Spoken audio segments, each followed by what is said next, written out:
What's up, everybody? Episode, 26. Parx Sportsbook presents Stick to Hockey Live. Jason Myrtetus, Russ Cohen at Sportsology on Twitter, sportsology.com. It's going to join us in just a second. Tone's takes today and the curious case of Rasmus Ristolian. But let me tell you about Parx before we get to Russ Cohen. Parx Sportsbook, that's where you got to get all your action in. My phone is buzzing like crazy. It's going nuts. But that's where you got to get your action in because you can take advantage of a $500 risk-free bet. Just download the app, sign up, deposit, and your first bet is risk-free up to $500. You don't need a goofy promo code or anything like that. And you can bet on player performances, goals, first to score, exact score, over-unders on points. You can bet on all kinds of stuff, and including, obviously, puck lines, money lines, props, parlays, same-game parlays, live in-game betting. It's all there for you. Just peruse the app.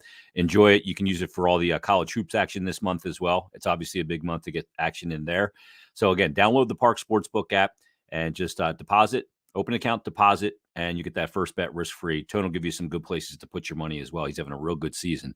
And make sure you follow Parx on the social media channels at Parx Sportsbook on Twitter, on Instagram, YouTube, and Facebook as well. And there you'll get great content, daily specials, and tons more, including this fine podcast. And the man who joins us right now is a fine gentleman and a good guy to debate about the curious case of Rasmus Ristolian and much more. It is Russ Cohen at Sportsology on Twitter, sportsology.com. What's going on, Russell? Hey, Jace. How are you? With you coming on, hold on a sec. We have to have a ceremonial. Let me get my painting knife out, and let's crack the seal here on a 5-hour extra strength 5-hour energy. Oh, boy. We're talking Ristolian here out of the gate. I got to get a little jump in my game. If I'm going to go over the boards for a shift, I got to have a little jump. All right. Here we go. You ready? I'm going to shoot the whole thing in one shot. L'chaim. There you go. That means to life. Down the hole. There you go. Down the hatch. I was going to, for you, Russ, today. Let me turn on this light a little bit, give you a little more light. I was going to wear this beauty today. Oh, look at that. I like it. How about that beauty right there? So, okay, it's got a C on it. Yeah. Strip the C. Who's on the back of this? I mean, my first thought was Roenick ever a captain? But I don't think he was. There's an indication. Shane Doan? Nope. He was after that. Yeah. Kachuk? Boom. All right, my second choice. Keith Kachuk. I saw Keith the other day. Oh, did you? He was scouting a game that I was at. He's a big boy, huh? He's a big guy. He actually, we conversed a little. We don't know each other. I've interviewed him, but he doesn't remember me. But it was fun. He's out there working. I think he and I were born a day apart. Let me look. I played against him a bit when I was growing up in the Boston Metro League. It didn't go well for me. No, I'm sure it did not. He was an animal. In the crease, forget it. You couldn't contain him. All right, so he was born March 28th, 1972. So he will be 50 coming up on March 28th. Yours truly will be 50 on March 30th. How come I look so much better than him? He looks like shit.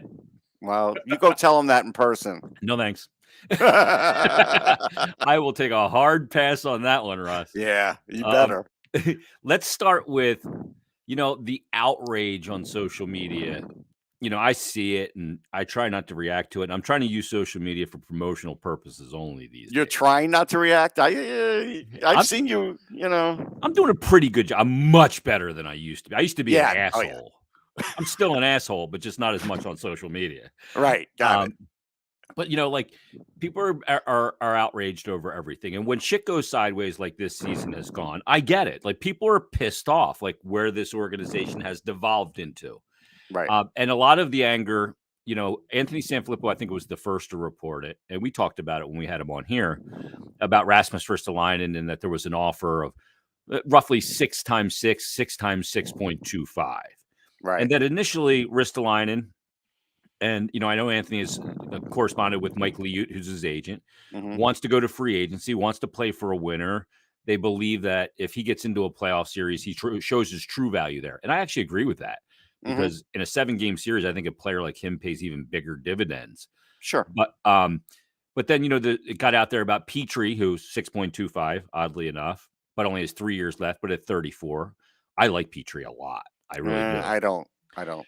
I liked what I saw last year in the playoffs. I haven't liked this that's year. the last year's Petrie.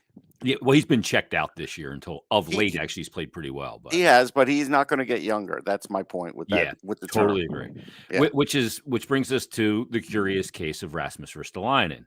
And first of all, at first blush, where do you stand on a 6x6, 6x625 on Ristolian? I could take the deal, and I would definitely take that deal over Petrie because I'm not worried about Ristolian breaking down. He's never really had that issue. I'm not expecting points from him, so that's fine. So even though he had 3 years in a row or 4 years where he had 40, 45. But he's not that guy. No. The problem is he's not going to play that role. Yeah. He's not going to play that role. And if you put him on the power play, you see that, yes, he has a great shot, but it takes him a long time to take it. He's better off just, whatever shots he's going to take him 5-on-5 and don't worry about him on the power play. But everything else has been good. I would say he's had some game-saving plays recently, saving some goals, big ones.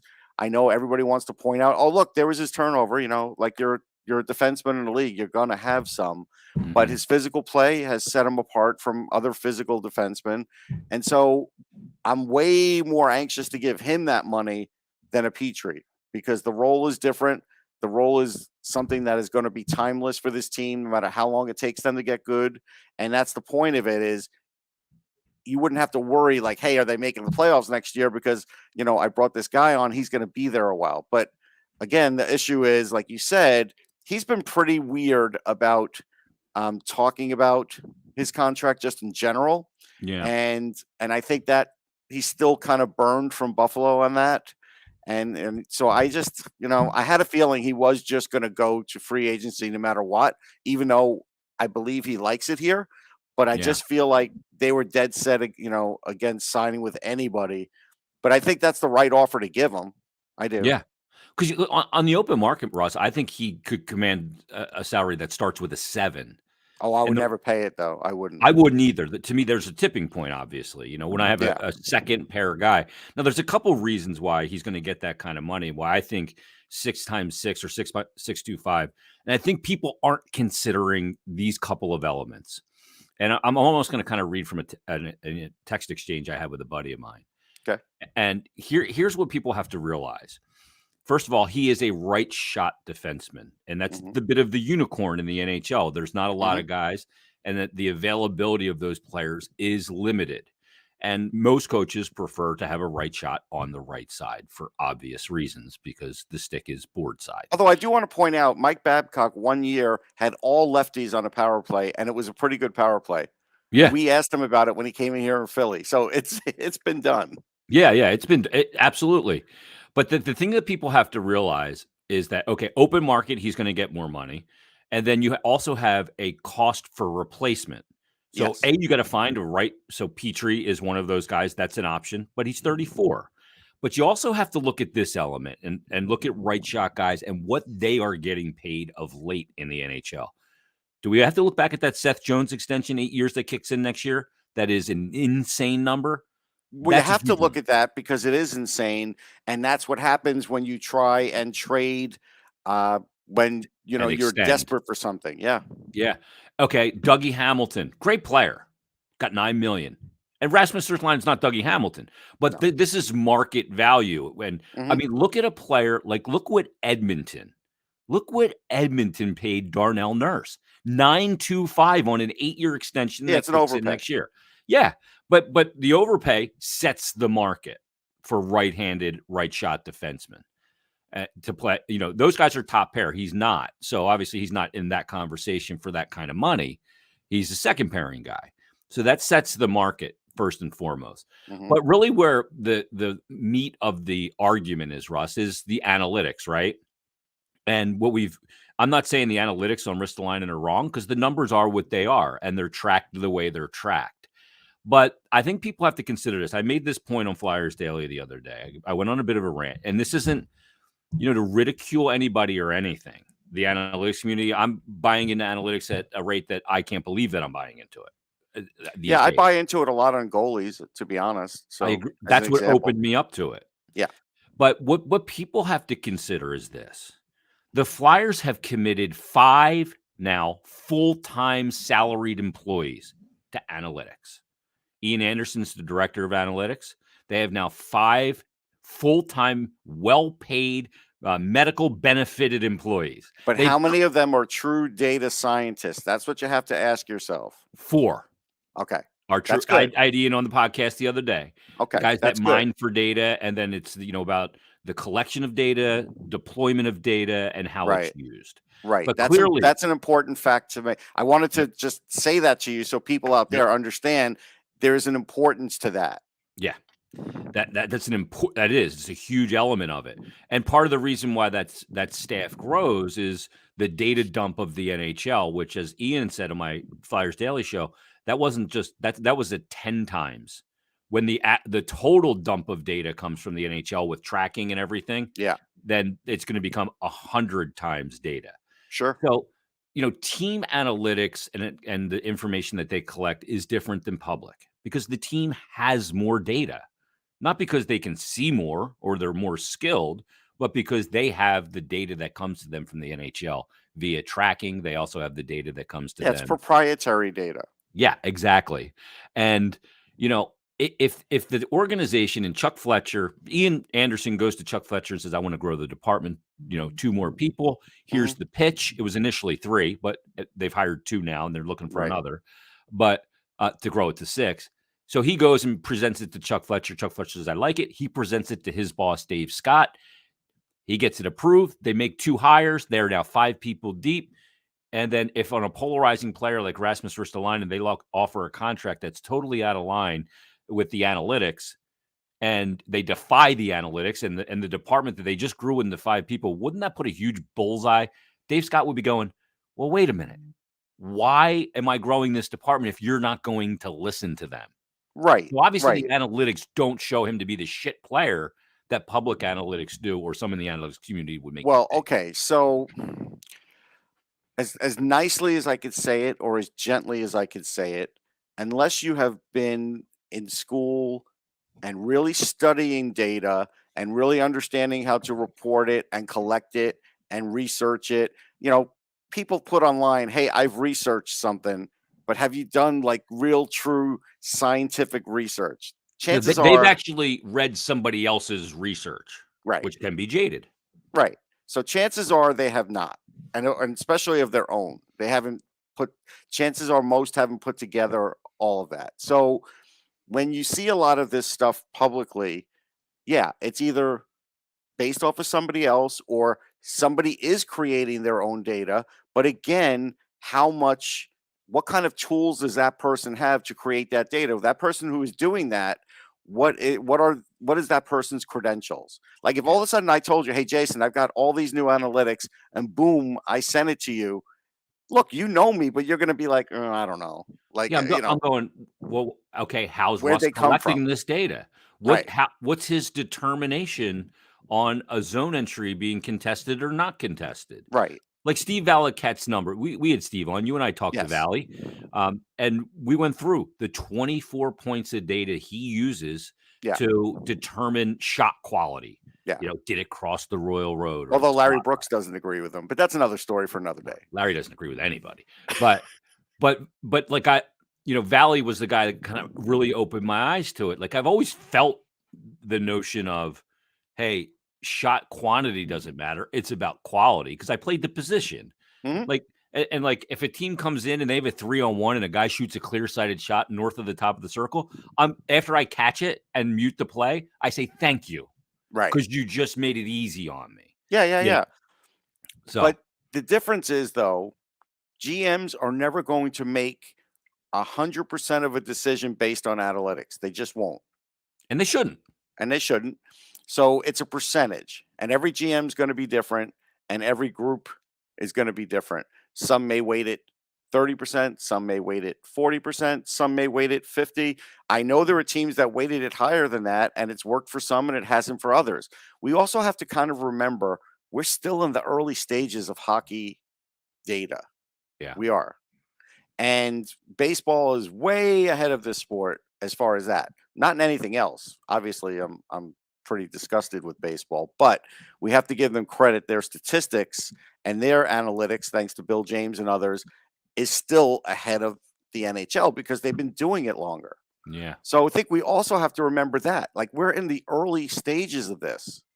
We're not in the, I don't even, now I could be wrong because I'm not an expert on it, nowhere near it, but I feel like we're not even in the middle stages of this. And I talk to people about it because I'm not the guy who's going to figure it out.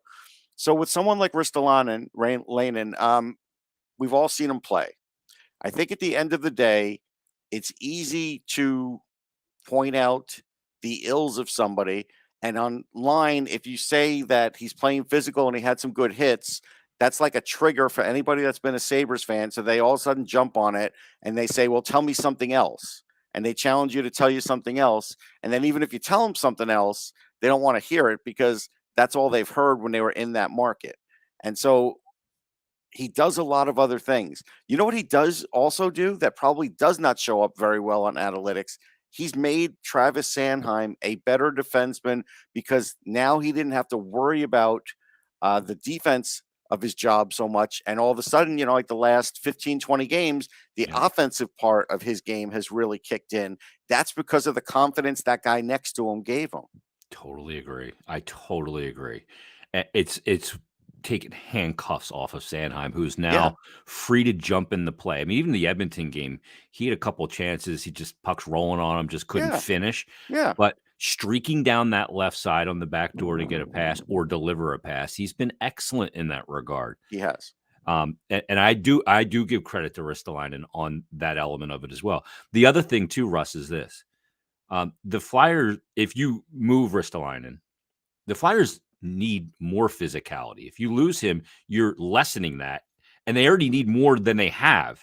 And that's a big part of his game. They need more physical players. Right. But I want to point out, when you're saying physical players, you're talking about complete physical players, not a Zach McEwen type. Exactly. Yes. I'm talking about players that create space and accountability and play the game. Like the Flyers have some big guys. Like Sean Couturier is a pretty big guy. Kevin Hayes, big guy. JVR, big guy. They don't play big. Well, JVR definitely doesn't play big. So no. Hayes on rare opportunities will, especially offensively, not much defensively. Couturier will on both ends, but he won't do it every shift, but he does it. So I do think there's some of that. I agree. They need some hitting, right? Yeah. Guys that finish checks. Well, all right. So here's the thing. So this has been a bone of contention with me now. Look, we could all look at what the Flyers are doing, and I still think they're going to wait too long to start really seeing how to develop these guys at the NHL level. And they're waiting sort of until the end of the deadline. And right now they're playing these veterans that a lot of them will not be here. And it's and a lot of it's not going to raise their trade value anymore. Someone like Braun, you could still raise his trade value, but JVR, you can't raise his trade value. He never gets benched, whatever. We can go down the list. Yandel, we know all about Yandel.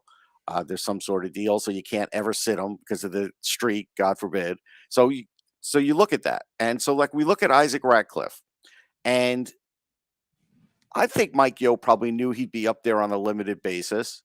And if he knew that, why in the world were his last couple of games 8 minutes, 7 minutes on that black hole of a fourth line instead of at least on the third line?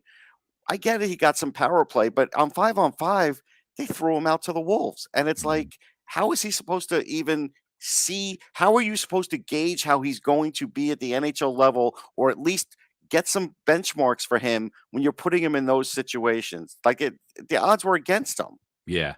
And playing on a fourth line and not being a penalty killer like in that Edmonton game, you're not going to see any ice because they had to kill off 5 penalties. Yeah, Patrick Brown led a lot of players with ice time because of the penalty kill, like 3:44 in penalty kill time. Yeah, I mean, there was 6 minutes of PK time in the second period of that game. Yeah.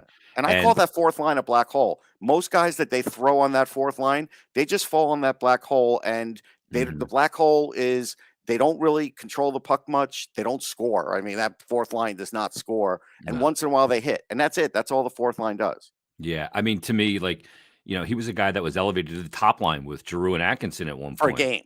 Yeah, for a game. Maybe two. And saw some power play time. And then Obviously, when Farabee came back, that dropped him down, but it shouldn't drop him there. No, it They shouldn't should have drop dropped him him to a to the third basement. line. Yeah. Yeah. Yep. Drop him to a floor down, but not the basement. Because I mean, at this moment, even if this is not the case, you're basically choosing Max Willman over letting Ratcliffe have a longer run with this team, and I don't understand why. Because Max Willman's not going to produce offensively.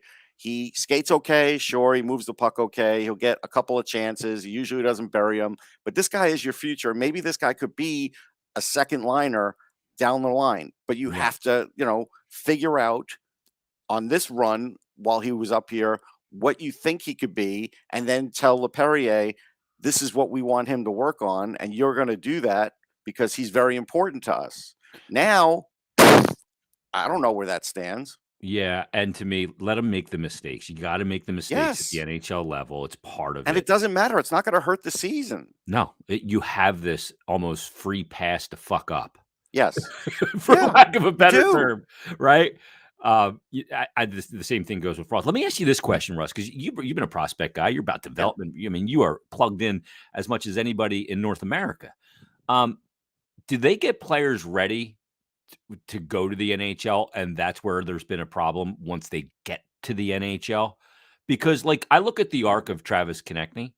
I mean, that was his slam dunk of an arc of development from draft through juniors through the whole thing to the NHL. Same thing with, Provorov was pretty quick, obviously, but look at, Farabee was done well, went to BU, spent some time in the American League, didn't make the team out of camp. You look at some of these players and, the arc of development to get to the Flyers has been really good. But the problem is there's been erratic play and regression at too high a level at the NHL than there should be. Right. And so, that's when you look at that. Most times you would say, hey, a guy was rushed, but you make a good point with Konechny. I didn't feel like he was rushed. And for a couple of years, he was scoring at the peak you would expect him to score at. So clearly something else has gone south in his game. That's when it's up to the guys at the NHL level to fix it. And the player coach him too. Through it, right? Coach him through it. And the player too.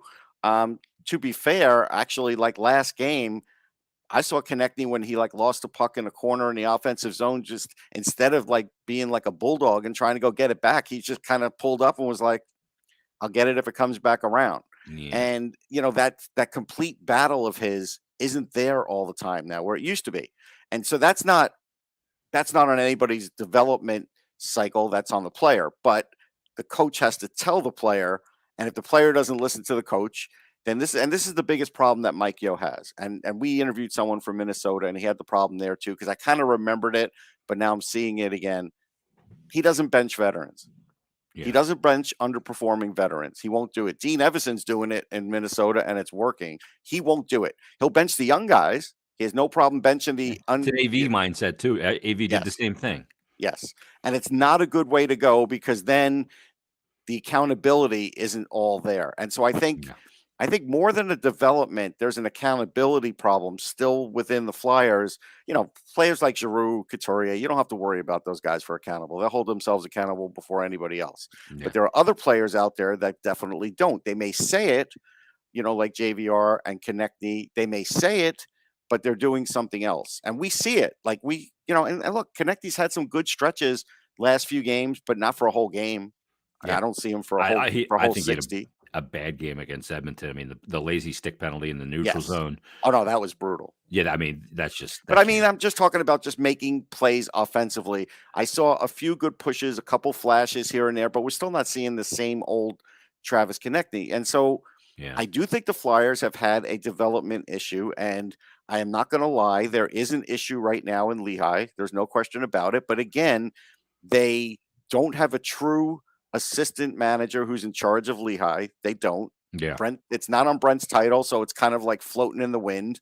They need to nail that down at some point, because even Danny Briere doesn't have that in his title, so you don't know if he's going to oversee that. Yeah. They need to add more layers. They could add another goaltending personnel.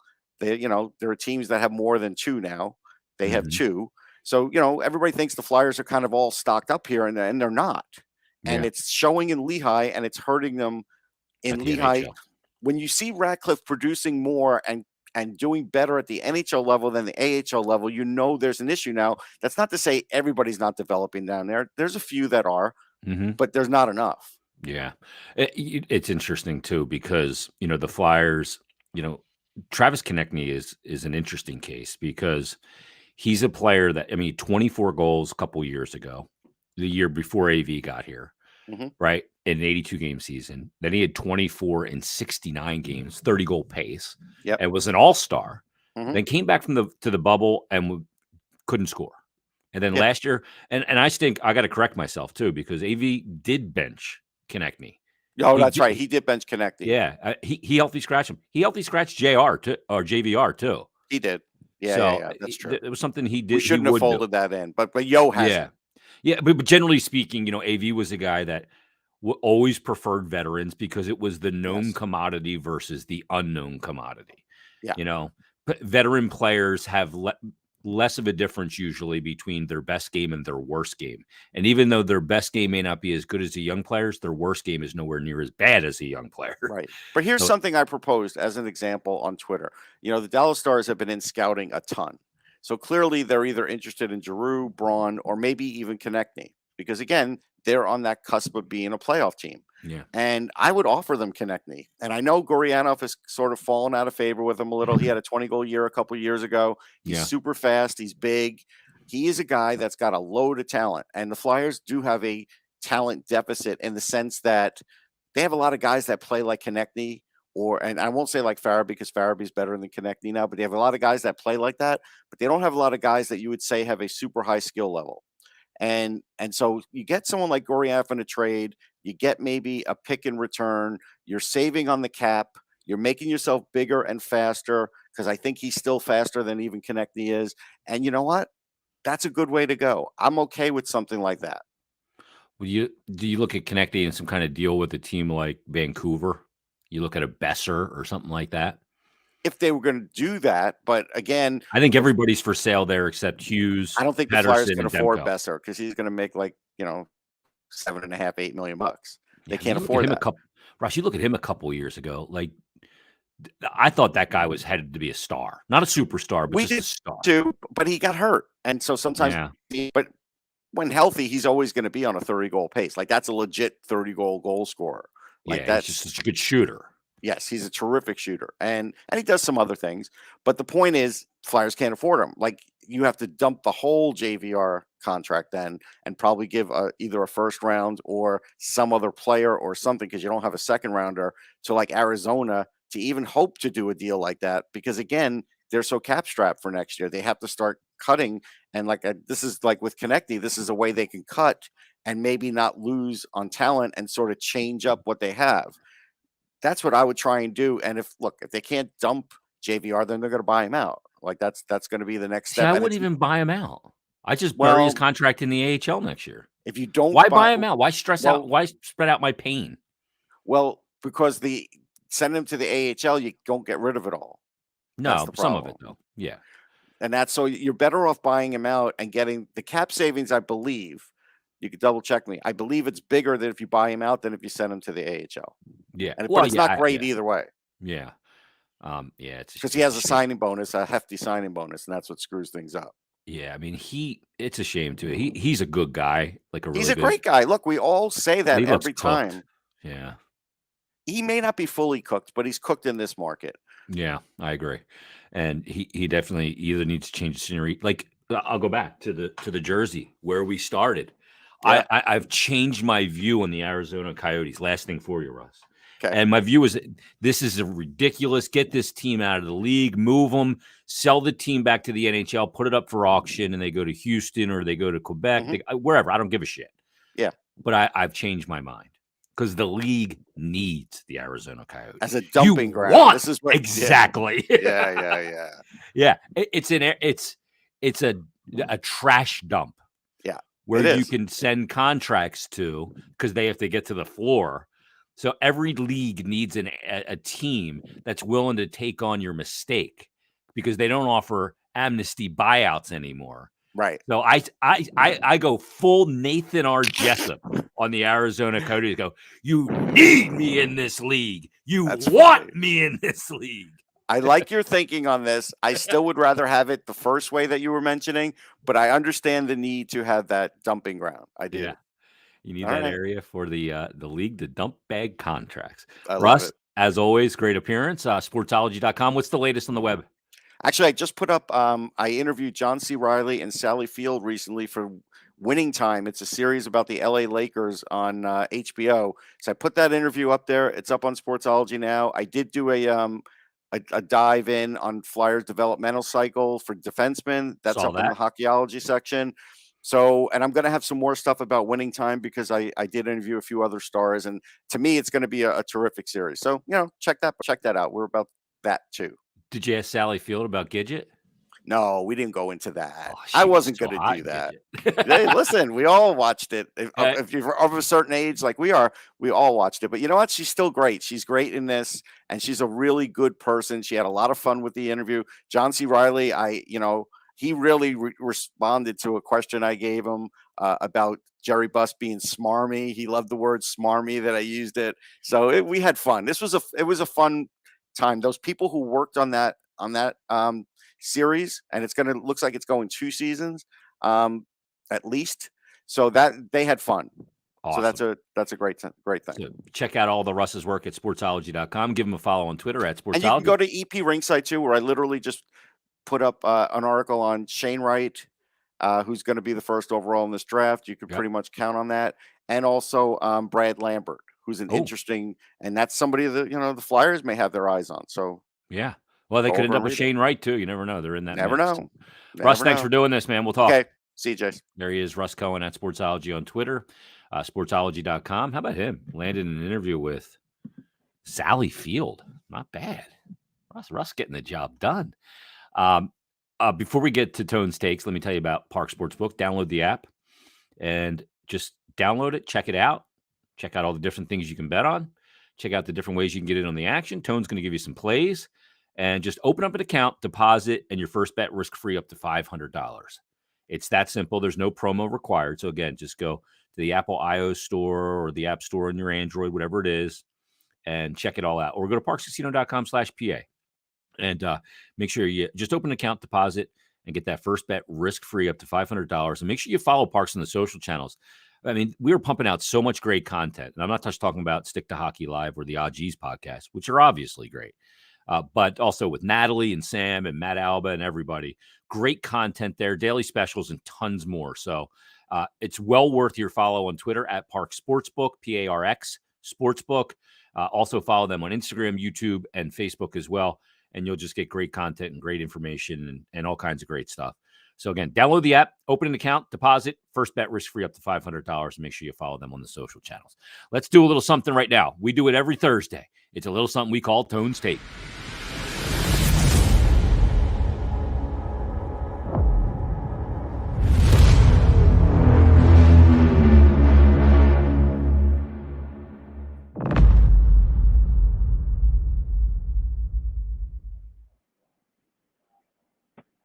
And there he is. What's going on, Tone?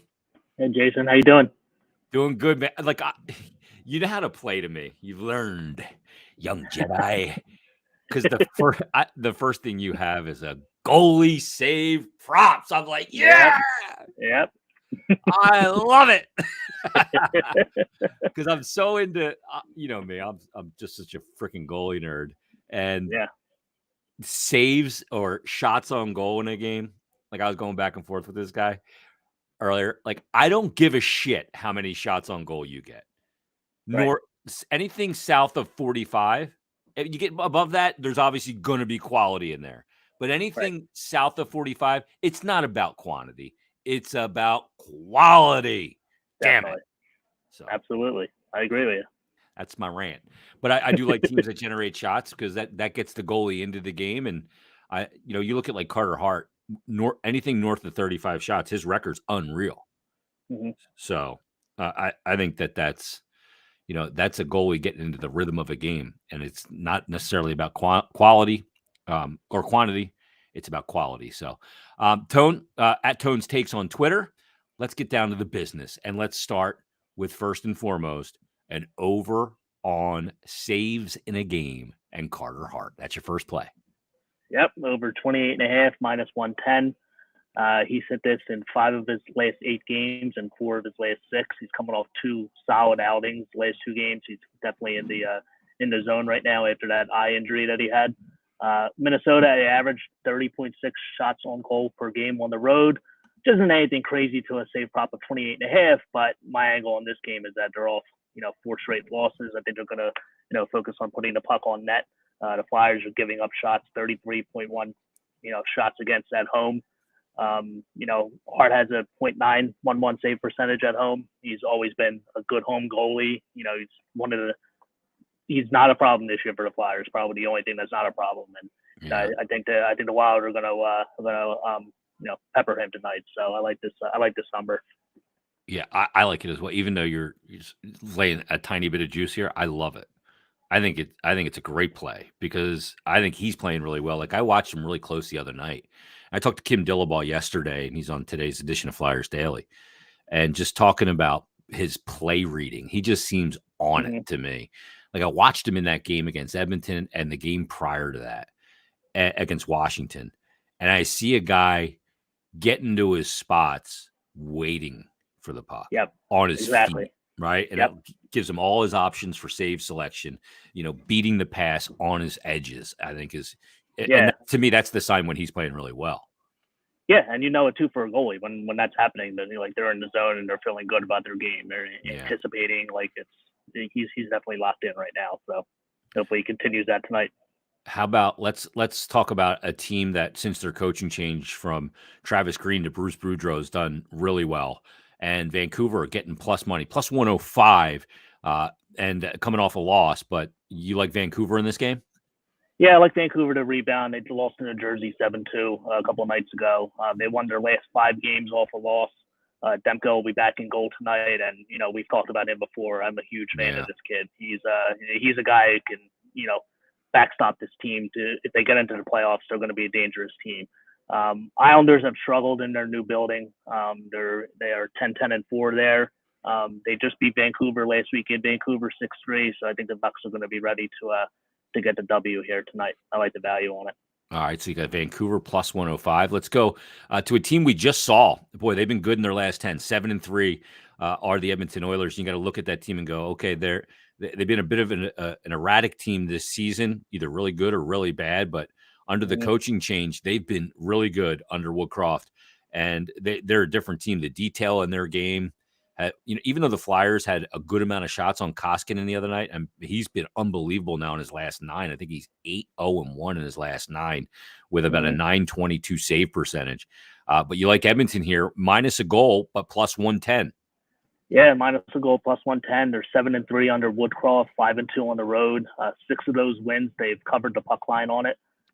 Blackhawks are 9-14-4 at home. 13 losses have come by multiple goals. Wow. I don't see how the Blackhawks are going to hang in this game. It's time for Edmonton to string together some wins. They've lost a couple in a row on this road trip, but they're kind of, back at it now. I like the value in this play. I don't think the Hawks may be able to hang with them for a period or two, but I think Edmonton should win this game by multiple goals for sure. And like you said, Koskinen, he's dialed in right now. He's had a great game against Florida on Saturday, and he played really well against Flyers the other night too. So. Yeah, the couple of those 2 losses they had, they played 2 really good teams. The 2 losses came against tough opponents, including Carolina on Sunday. Let's stay in that game. Let's look at Connor McDavid because he's fun to watch play hockey. But over 3.5 shots on goal and not laying a lot of juice here, in my opinion. Yeah, he's hit it in 7 of his last 10 road games, 27 shots. During his last five games that he's hit this. Hawks, they average 9 penalty minutes per game. So, he's going to get his power play opportunities. Yeah. I think Connor's starting to kind of take things over here, lately.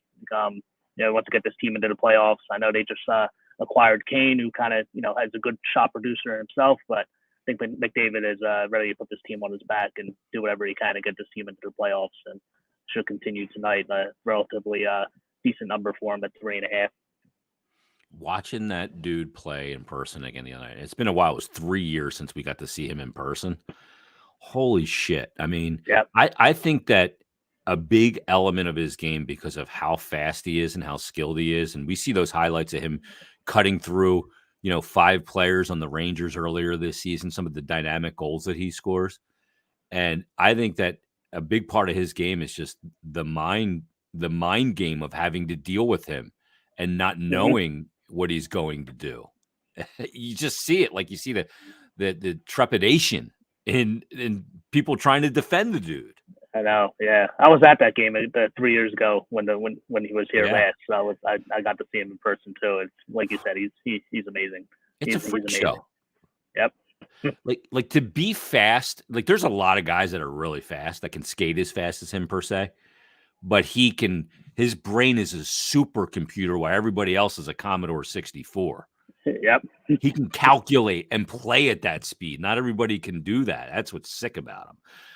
Awesome stuff. At Tones Takes on Twitter. Where else is your stuff at, Tone? Yep, at Tones Takes on Twitter, posting daily NHL plays. So check it out there. Give Tone a follow at Tones Takes. Tone, thanks for doing this. We'll talk next week. All right, thanks, Jason. Appreciate it as always. Awesome. There he is. Tones Takes, another segment in the books here on Stick to Hockey Live, and Tone's been just absolutely killing it. Some of his numbers year to date NHL plus 19.67 units. Goalie props year to date 36 and 23 plus 9.53 units. So great stuff. Hart over 28.5 saves at minus 110. That's a player prop for tonight. Vancouver plus 105 in that game tonight. Demko back taking on the Isles.